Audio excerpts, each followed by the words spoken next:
اس علم فقہ میں کبھی ایسا بھی ہوتا ہے کہ ایک مسلک میں ایک رائے ہے، دوسرے مسلک میں دوسری رائے ہے، یہ بھی حق ہے اور یہ بھی حق ہے۔ کبھی کبھی لوگوں کو غلط فہمی ہوتی ہے، یہ دونوں حق کیسے ہو سکتے ہیں؟ جواب ہے دونوں حق ہیں، آپ اس پر دین پر چلیں یا اس پر دین پر چلیں، یہ بھی دین ہے اور یہ بھی دین ہے۔ فائدہ اس کا کیا نکلتا ہے؟ اس کا فائدہ یہ نکلتا ہے کہ آگے چل کر کے اگر ایک مسلک کی رائے پر عمل کرنے میں مشکلات آ گئی تو اس وقت کے فقہا فیصلہ کرتے ہیں ہم اس مسلک کی رائے کو چھوڑ کر اس مسلک کی رائے اختیار کر لیتے ہیں۔ مثلا امام شافعی رحمہ اللہ تعالیٰ فرماتے ہیں اگر کسی مرد کا ہاتھ عورت کو ٹچ کر گیا، چاہے یہ اس کی ماں یا بیٹی کیوں نہ ہو، اس کا وضو ٹوٹ جائے گا۔ امام ابو حنیفہ رحمہ اللہ تعالیٰ فرماتے ہیں عورت کو ٹچ کرنے سے وضو نہیں ٹوٹتا۔ امام شافعی رحمہ اللہ تعالیٰ فرماتے ہیں قرآن کریم میں آیت موجود ہے او لامستم النساء، تم عورتوں کو ٹچ کرو گے تو وضو ٹوٹ جائے گا۔ امام ابو حنیفہ رحمہ اللہ تعالیٰ فرماتے ہیں لامستم ٹچ کرنے کا مطلب ہے ہم بستر ہونا، یہ ٹچ کرنا مطلب یہ نہیں ہے۔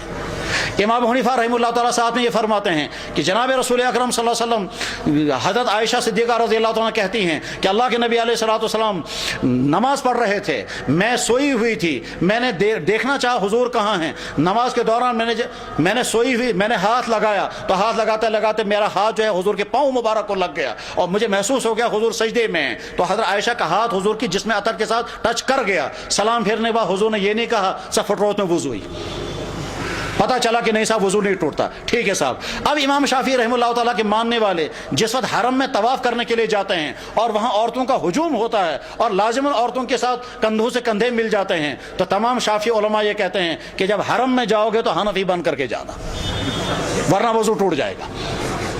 اللہ اکبر۔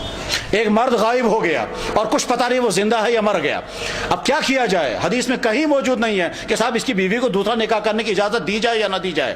صحابہ کے زمانے میں بھی یہ سوال نہیں آیا، حضور نے بھی کوئی ارشاد نہیں فرمایا۔ بعد میں جب فقہا کا دور آ گیا تو ایک فقیہ نے یہ کہا، کیا کہا کہ صاحب جب تک یقینی طور پر اس کے شوہر کے مرنے کی خبر نہیں آئے گی تب تک دوسرا نکاح کرنے کی اجازت نہیں ہے۔ کہ صاحب یقینی طور پر کب آئے گی؟ کب 50-60 سال تو لگیں گے کم سے کم، تو 50-60 سال تک اس کی بیوی کو انتظار کرنا ہوگا۔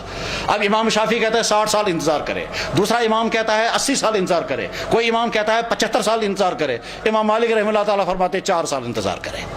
بعد کے فقہا نے آ کر، چنانچہ حضرت مولانا اشرف تھانوی رحمہ اللہ تعالیٰ کے زمانے میں یہاں پنجاب کے اندر ہزاروں عورتوں کے شوہر غائب ہو گئے تھے اور ان کو جنگ عظیم میں لے جایا گیا، اور جنگ عظیم کے بعد ان کا پتہ ہی نہیں چلا کہ وہ جرمنی میں مارے گئے، بیلجیم میں مارے گئے، ہالینڈ میں مارے گئے، برطانیہ میں مارے گئے۔ جنگ عظیم دوم جب ہوئی، جنگ عظیم اول اور دوم، کچھ پتہ نہیں وہ زندہ ہیں یا جیلوں میں ہیں۔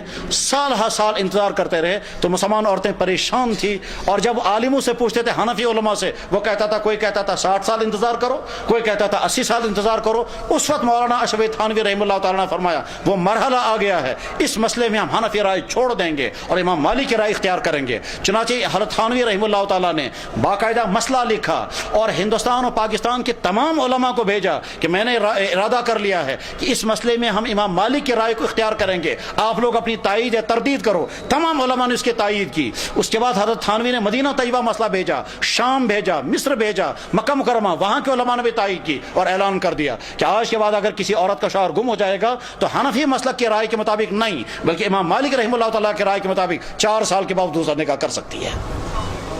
اس طرح سے فقہا کے ان علمی کارناموں کے ذریعے سے دین آگے چلتا ہے۔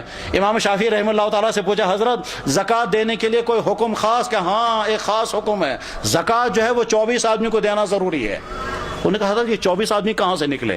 کہا قرآن میں اللہ تعالیٰ فرماتے ہیں 8 جگہوں پر زکوٰۃ دو، اور 8 جگہوں میں سے ہر جگہ کے لیے قرآن نے 3 افراد استعمال کیے ہیں۔ انما صدقات للفقراء، صدقہ دینا فقراء کو، فقراء میں سے 3 لینے پڑیں گے، والمساکین، اور مساکین میں سے بھی 3 لینے پڑیں گے، کیونکہ جمع کا لفظ جو ہے وہ عربی میں کم سے کم 3 کے لیے آتا ہے۔ تو فقیروں میں سے بھی 3 لے لو، مسکینوں میں سے بھی 3 لے لو، مقرضوں میں سے بھی 3 لے لو، جیل والوں میں سے بھی 3، 24 آدمی کم سے 8 یا 24، تو 24 آدمیوں کو زکوٰۃ دینی پڑے گی۔ کہا حضرت یہ تو بڑا مشکل مسئلہ ہے، اب 24 آدمی ہم کہاں ڈھونڈیں گے؟ اب 10 روپے زکوٰۃ دینی ہے، 24 میں کیسے تقسیم کریں گے؟ بعد میں شافعی علماء نے کہا اس مسئلے میں ہم امام ابو حنیفہ کی رائے لے لیتے ہیں کہ وہ کہتے ہیں اگر ایک ہی آدمی کو تم نے زکوٰۃ دے دی تو زکوٰۃ ادا ہو جائے گی۔ غرض میرے بھائیو، علم فقہ ایک عظیم شان علم ہے اور اسی علم کے ذریعے سے ہمارا دین آگے چلتا ہے۔ اسی وجہ سے دنیا میں ہم فخر کے ساتھ کہتے ہیں کہ دنیا کی کسی قوم کے پاس قانون نہیں ہے مذہبی قانون، ہمارے پاس مکمل اسلامی قانون موجود ہے، اور وہ اسلامی قانون جو ہے وہ علم فقہ ہے۔ ہمارے پاس مکمل قانون نکاح ہے، مکمل قانون طلاق ہے، مکمل بزنس کا قانون ہے، مکمل شہادت کا قانون ہے۔ عدالتی نظام جیسا ہے اس سے زیادہ بہتر ہمارے پاس عدالتی نظام ہے، اور وہ سارا نظام جو ہے وہ کھڑا کیا ہے فقہاء کرام نے۔ حدیثوں کی بنیاد پر سارا نظام کھڑا نہیں کیا جا سکتا۔